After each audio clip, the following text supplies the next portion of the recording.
Probably the biggest thing, and I sound like a broken record in my own head saying this, but with the hundreds of clients that I continue to work with on an ongoing basis, more coming in all the time, the thing that I tell them, the thing I tell everyone is it all starts with the customer. And so what you really have to do is, number one, you have to know your customer, and you have to know what it is exactly that maybe is not being done currently to satisfy that customer, or what could be done better. Sometimes there are incremental improvements that can be made. But in any case, that means you're going to have to do some market research up front to investigate whether there's a real opportunity there, and whether what you have to offer is something that customers actually want. Probably the biggest thing is, based on sort of checking out what the customers want and being very market driven, is just to be essentially flexible. So you might have an idea, and it might be a really great idea, but you may get feedback from the marketplace that tells you that you need to refine it, or maybe take it in a slightly different direction, or maybe change it up completely. And so you have to be willing to let go of your own preconceived ideas about what the market wants, and let the market tell you what it wants. Awesome. Okay, who or what is your biggest inspiration for what you're doing right now? Oh, man. Well, there are so many. I have, honestly, the privilege of working with a lot of consultants and small business owners, and larger business owners right here in Wichita, who have taught me a lot. I think, honestly, having the privilege of spending some time around organizations like Cargill and Koch Industries, which obviously are the largest privately held companies in the world, has meant a lot, because they attract a lot of high quality people, and you can learn a lot that you can apply in a lot of different situations that way.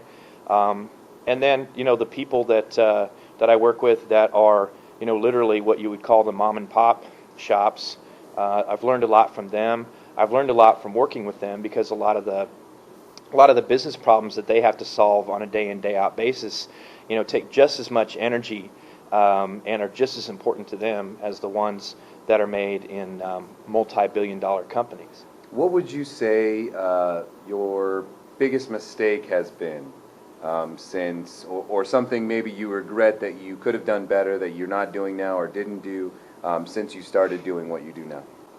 I think probably the biggest mistake I made was believing early on, as a young guy, that there was some kind of formulaic approach I could take that would pretty much just set the table for me. And what I've learned is two things. First of all, as they say in Asian cultures, the nail that sticks out the farthest is the one that gets hammered down first. But you've got to be willing to take those kinds of risks to really set the table for yourself. But at the same time, there certainly are fundamentals that you have to take into account to put to work for yourself. So I think overall, just kind of coming up through the ranks, feeling like I've learned a few things at this point that I can apply and use. I'd say probably the biggest mistake maybe that I made is sort of two sides of the same coin, and that would be maybe rebelling sometimes against the fundamental things that made sense, but then at the same time not always being willing to step out and do the riskier things outside the box, so to speak.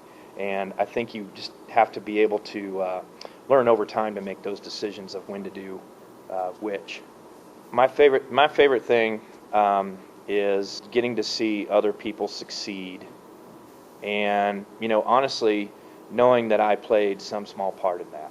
I'm not going to lie to you and say that I just do it for other people, and that's the only reason that I don't derive any pleasure from that. I mean, I truly believe that you do get back some of what you give to other people, and so in the process of helping other people get their business started, or go obtain some financing to expand their business, and sometimes even helping someone make a decision maybe that's difficult, to lay off employees, or to maybe take their business in a different direction, or to close the doors, or that their business idea isn't the greatest. There's a very high degree of satisfaction that comes with, again, knowing that I was a partner with that person in making those decisions and having that success.